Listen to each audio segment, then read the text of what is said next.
Oh, yes. So I stayed at Samora Machel. It's a township in Cape Town. It's near Philippine, near Langa, near Nyanga. Not Langa, actually. It's very far from Langa. It's near Nyanga. Um, and I think, yes, Crossroads. Yes, yes, yes, yes, yes, yes. So I didn't know about this man. I knew that Samora Machel was like a public figure. I don't know. I didn't know like exactly who he really was. I even thought that he was still alive, but he died. He died a long time ago. So it's weird. It's really weird that I didn't know these people. But it's so funny that in your country you will not know your country, but visitors or tourists or people that just come from other nations, they will know your country better than you. And that is so true. That is so true. People have studied South Africa more than South Africans, you know. I've learned more about South Africa from people that are not from South Africa than I've learned from South Africans. But nonetheless, let's get to know Dada Osamora Machel. Machel was born in the village of Madrogia. So we're gonna talk about how Nelson Mandela got his wife in bed. Like, how did Nelson Mandela marry his friend's wife? Like, you are friends with Samora Machel, Nelson Mandela. Hey, guys. There will be men. Just be careful out there. There will be men that will be friends with your men. And when your man dies, these men come and say, the brother came in a vision to me and he said, I must take care of you. Hey. That's what Nelson Mandela did. He took that man's wife and created a story because Nelson Mandela was a charm.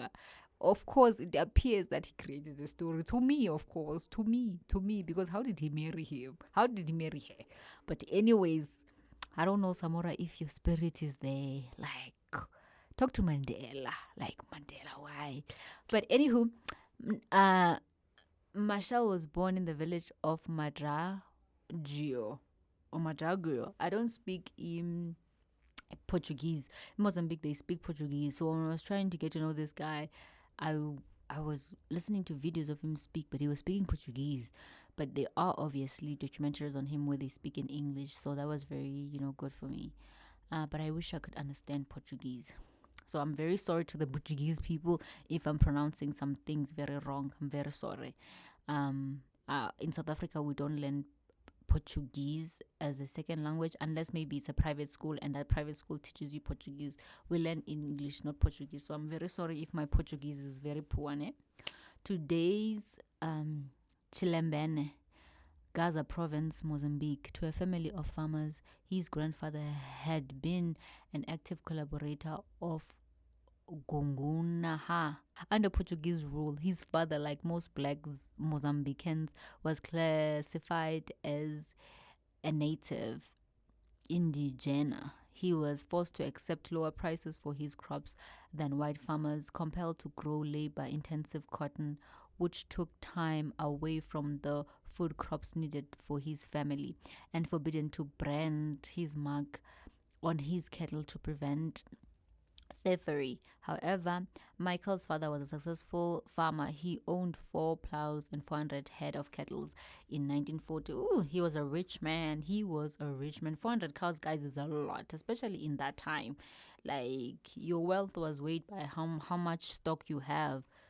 400 cows, that's a lot of cows. Whoa! Michael grew up in this farming village and attended Mission Elementary School. In 1942, he was sent to school in the town of Zungwene in Gaza province. The school was run by Catholic missionaries who educated the children in Portuguese language and culture. Although having completed the fourth grade, Michael never completed his secondary education. However, he had the prerequisite certificate to train as a nurse anywhere in Portugal at the time, since the nursing schools were not degree conferring institutions. I wish I would be back. I'm so tired of these degrees, guys. Like, what? Just get the skill. How? But people need to be verified, so I don't know. Michael started to study nursing in the capital city of Lourenço Marques, today Maputo, beginning in 19 1854, in the 50s, he saw some of the fertile lands around his farming community on the Limpopo River appropriated by the provincial government and worked by white settlers who developed a wide range of new infrastructure for the region. Like many other Mozambicans near the southern border of Mozambique, some of his relatives went to work in the South African mines where additional job opportunities were found. Shortly afterwards, one of his brothers was killed in a mining accident, unable to complete formal training at the Mingwal Bombarda Hospital in Lourenco, Marcus. He got a job working as an aide in the same hospital and earned enough to continue his education at night school. He worked at the hospital until he left the country to join the Mozambican nationalist struggle in the neighboring Tanzania. Tanzania is close to Mozambique. We such neighbors. Like, since I live in Gauteng, I feel like other countries are like very, very close by. Like, if I had a car, which I don't, I would just want to go visit these countries, to be honest. Independence struggle. Michel was attracted to anti-colonial ideas and began his political activities in the Miguel Bombarda Hospital in Lourenco, Marcos, where he protested against the fact that black nurses were paid less than white doing the same job. Michael decided to leave Lourenco, Marcos, Maputo when a white anti-fascist or fascist, the pharmaceutical representative of Joao Ferreira, warned him that he was being watched by the Portuguese political police, the PIDE. He slipped across the border and made his way to join Frelimo in Dar es Salaam via Swaziland, South Africa, and Botswana. In Botswana, he hitched a lift on the plane carrying recruits of the African National Congress ANC of South Africa to Tanzania, impressed by the young Mozambican. A senior ANC official, J.B. Marks, according to Joe Slovo, which I'm going to do a biography on. Come on, Joe Slovo. Bumped one of the ANC recruits off the flights to let Marshall on.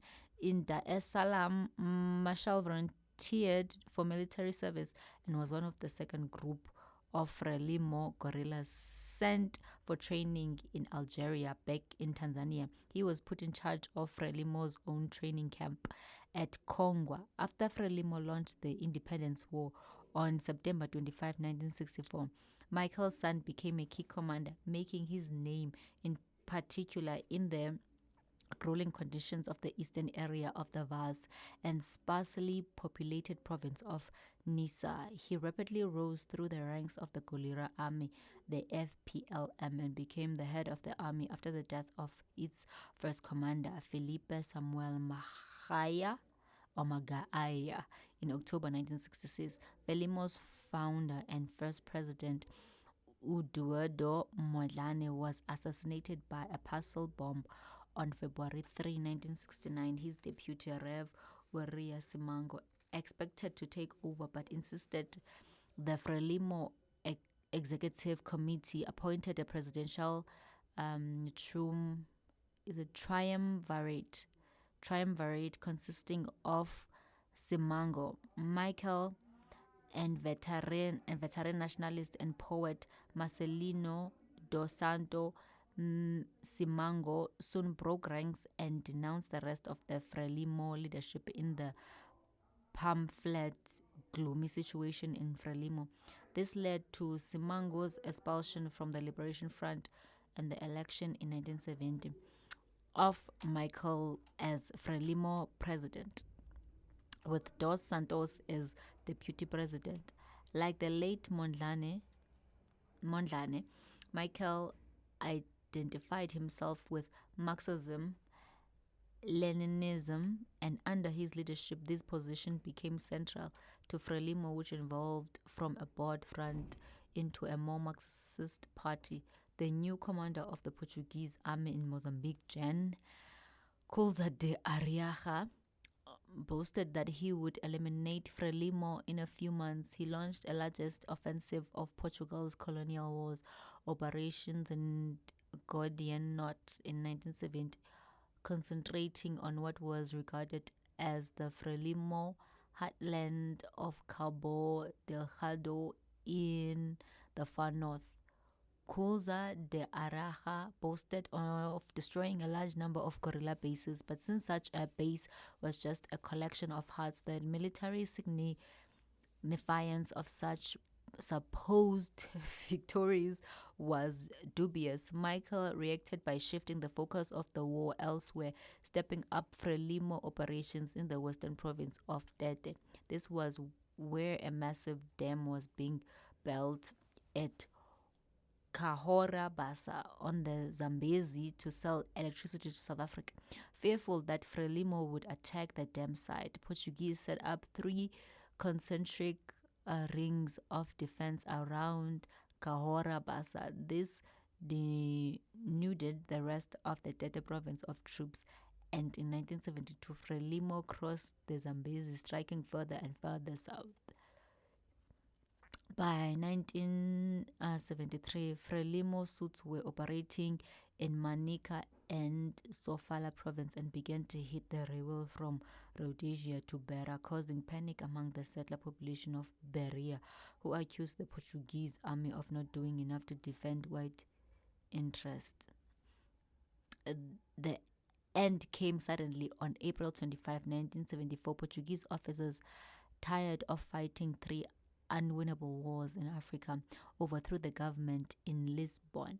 The coup was almost bloodless. Nobody came onto the streets to defend Prime Minister Marcelo Ciudadano within 24 hours, and the armed forces movement was in full control of Portugal.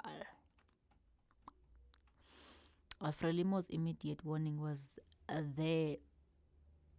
that there was no such thing as democratic colonialism, and that nobody should imagine that Mozambicans would tolerate Portuguese rule just because there had been a change of government in Lisbon. Frelimo's fears were well founded. The MFA allowed General Antonio de Spanola to become the first post-coup president. He had been commander of the Portuguese forces in Guinea-Bissau, the Portuguese Guinea, and was believed to be deeply implicated in the assassination of the Guinean nationalist leader Amilcar Cabral. Rhodesian War. Frelimo had long-standing links with the Zimbabwe nationalist movement. Even during the independence war, guerrillas of Zanla, the armed wing of ZANU, were able to operate from Frelimo-held areas in Tete province into northern area of Rhodesia.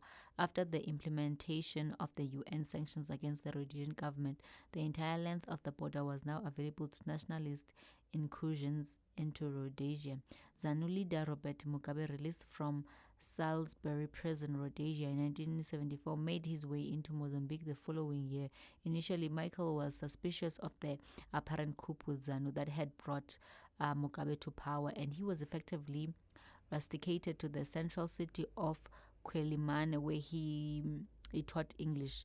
Tired of the divisions within Zimbabwe's nationalism, Michael sponsored an alternative to both ZANU and its rival ZAPU. This was the Zimbabwean People's Army, ZIPA, which took credit for many operations into eastern Zimbabwe and was enthusiastically promoted by the Mozambican media, but it soon turned out that the dominant force within ZIPA were Zanla guerrillas who had never abandoned their loyalty to ZANU and to Mugabe.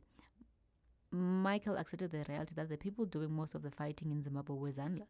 To bring the war to a successful conclusion, Michael embarked on a dual strategy, military and diplomatic. He sent Mozambican unit into Zimbabwe to fight alongside ZANU guerrilla, while also insisting that the new British Conservative government under the Prime Minister Margaret Thatcher should resume its responsibility as the colonial power. The UK government hosted a conference at Lancaster House in London aimed at ending white minority rule and drawing up a constitution for an independent Zimbabwe. Mozambicans, notably Michael's British-trained advisor Fernando Honwana, were in London to advise the ZANU delegation and ensure that Mugabe accepted the Lancaster House Agreement, despite its failure to solve the land question with a small minority of white commercial farmers still holding most of the country's fertile farmland. Michael, with his own intelligence teams on the ground, was certain that ZANU would win any fair election. Indeed, ZANU won 57, and the 86 reserved the Black Zimbabwean, while the Second Nationalist Movement, ZAPU, won 20. Ian Smith Rhodesian Front took the 20 seats, while Mugabe had reluctantly agreed to allocate to the whites. Mugabe was a problem. Michael was fully aware of the dangerous ethnic division in Zimbabwe, with ZANU drawing most of its support from the Shona majority and ZAPU from the minority Ndebele people. On its first state visit to Zimbabwe in 1980, Michael gave a warning: to ensure national unity, there must be no Shonas in Zimbabwe. There must be no Ndebeles in Zimbabwe. There must be the Zimbabweans. Some people are proud of their tribalism, but we call tribalists reactionary agents of the enemy. That's why he said, and I quote, Civil War. 1977, a rebel army known as Renamo launched a rebellion backed by Rhodesia, plunging the country into civil war following the collapse of Smith government.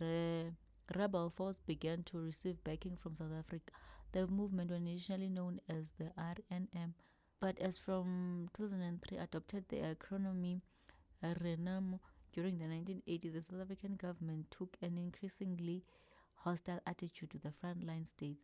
Mozambique in particular was accused of harboring military bases of the African National Congress. On June 3, 1981, South African commanders attacked 3 houses in the southern city of Matola, killing 12 ANC members as well as the Portuguese electrician, while those killed were members of the ANC armed wing, Umkhonto weSizwe, where the houses were not a guerrilla base. A visiting diplomat and journalist soon confirmed.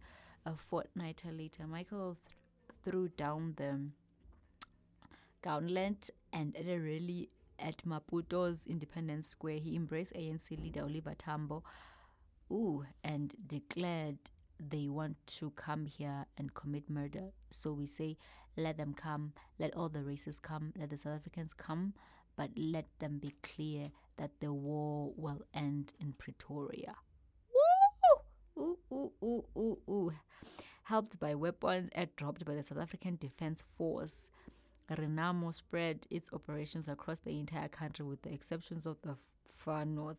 Frelimo reacted with a series of authoritarian measures, some of which deeply shocked its supporters inside and outside the country.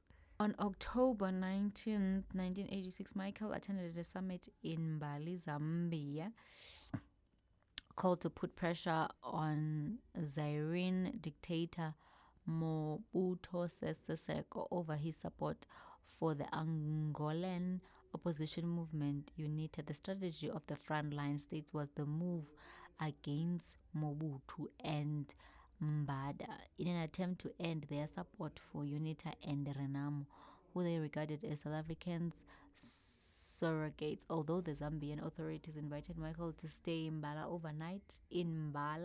overnight, he insisted on returning to Maputo. He had a meeting scheduled for the following morning, at which he intended to reshuffle the leadership of the armed forces.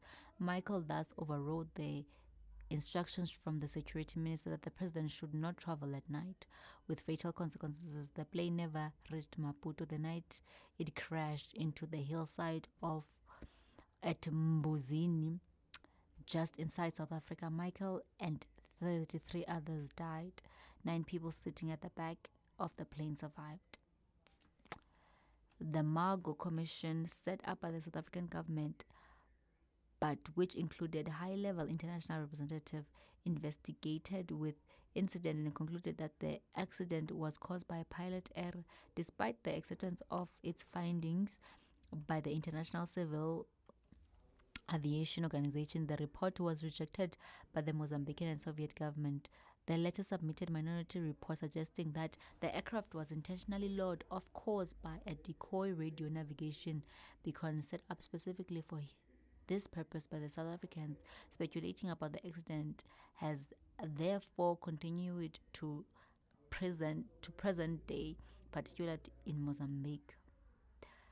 Hans Law, a civil Corporation Bureau operative claimed to have helped bring about Michael's death.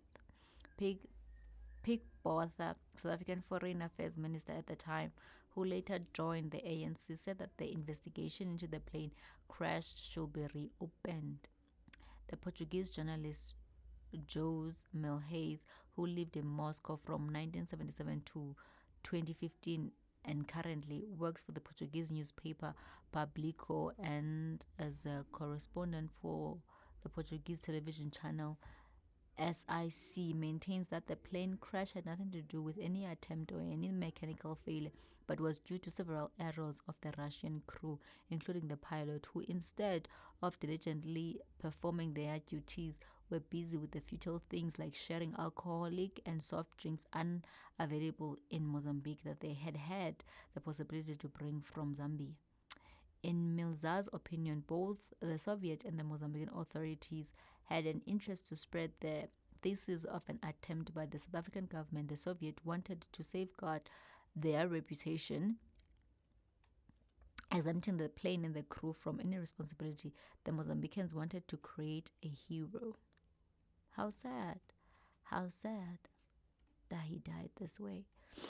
Anyways, Michael's state funeral was held in Maputo on 28th October 1986.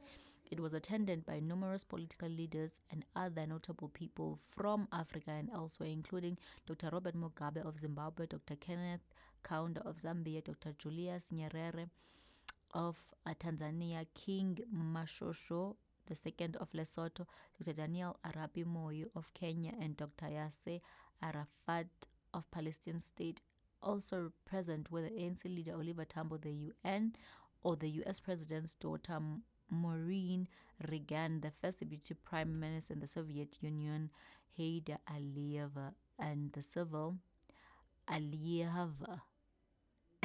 rights leader Jess Jackson. At the funeral, the acting leader of Frelimo, Marcelino dos Santos, said in his speech, "The shock of your journey from which there is no return still shudders through the body of the entire nation. You fell in the struggle against apartheid. You understood apartheid is a problem for all humanity." Samora Machel was buried in a star-shaped crypt of Mozambican's Heron Square, a traffic junction in Maputo.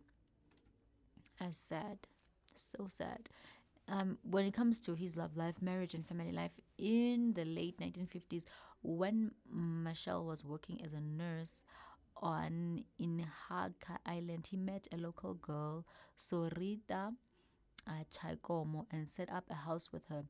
Their first child, Joselina, was born in Haka in 1958. Adelson in 1959 and Olivia in 1961 were both born after the father returned to the mainland, where they lived in Mafalala, a suburb of Loreco Mocas.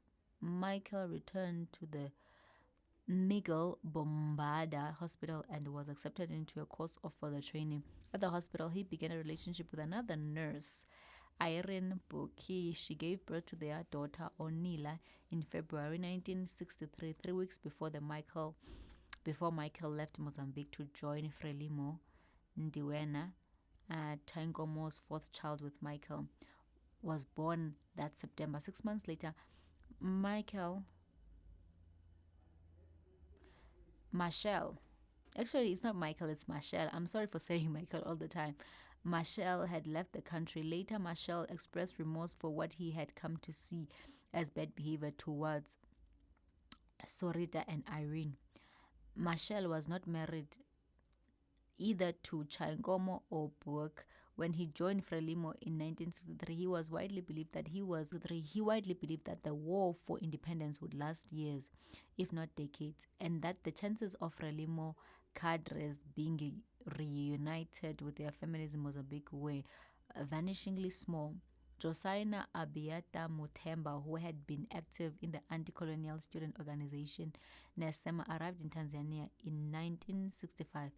On her second attempt to flee Mozambique, in Tanzania, she worked first as an assistant to Janet Montlana, Eduardo Montlane's wife and director of the Mozambique Institute. She became one of the earliest recruits to the Women's Detachment of the Cholera Army and campaigned vigorously for women's full inclusion within all aspects of the liberation struggle. She and Machel were married at Tunduri in southern Tanzania in May 1969. In November, their only son, health and education of all children in the war zones of northern Mozambique. But she felt increasingly unwell. In 1970, she traveled to the Soviet Union to seek a diagnosis for her chronic ill health, but to no avail. She was probably suffering from leukemia, although pancreatic cancer is another possibility. She died on April 1971, aged 25. Machel was devastated. Michael's second wife, Graça Simbane, joined Frelimo in 1973 after graduating in modern languages from Lisbon University. She worked as a teacher, first in Frelimo held areas in Cabo Delgado province and then at the Frelimo School in Tanzania. She became Minister of Education and Culture in newly independent Mozambique. She and Machel were married 3 months after independence in September 1975. In April 1976, a daughter, Josina, was born. In December 1978, a son, Malengane. At Independence, Machel's five older children joined Josina, Machel's son, Samito, in the presidential household. In 1998, 12 years after Samora Machel's death, Graça Machel married Nelson Mandela, President of South Africa, thus becoming the only woman to have been First Lady of 2 countries. I should do a biography on Graça Machel's girlfriend. Samora Machel established a strong relationship with Italy because of his interest in fighting apartheid and Portuguese colonialism. In particular, the city of Reggio Emilia organized many initiatives to draw Italian attention to the great political problems of Southern Africa. On 24 and 25 March 1973, Machel took part of the First National Conference in solidarity against colonialism and imperialism for freedom and independence of Mozambique, Angola, and Guinea-Bissau. When Reggio Emilia sent the first solidarity ship, Amanda Michael welcomed it at the port of Maputo. He said solidarity is not a charity act, it's cooperation, mutual support between people striving to reach the same goal. The ship brings peace, it brings the solidarity of the whole Italian people for every population. He returned to visit Reggio Emilia in 1981. A memorial at the Mbuzini crash site was inaugurated on January 1999 by Nelson Mandela and his wife Graça by the President Boris Quim Chissano of Mozambique. Now the monument is made professional and the memorial service is held on October 19th each year, designed by Mozambican architect Josiah Forjas at a cost of the South African government of 1.5 million rand. The monument comprises 35 steel tubes symbolizing the number of lives lost in the aircraft. At least 8 foreigners were killed there, including the 4 Soviet crew members, Michael's 2 Cuban doctors, and the Zambian and Zairian ambassador to Mozambique. And that is it about the president of Samora Machel. I hope you enjoyed. Tell me more, who are the heroes in Mozambique that you guys would love to see a biography of? And I will do it. Don't forget to subscribe and like and share. Bye. A luta continua. A luta continua. Contra o quê?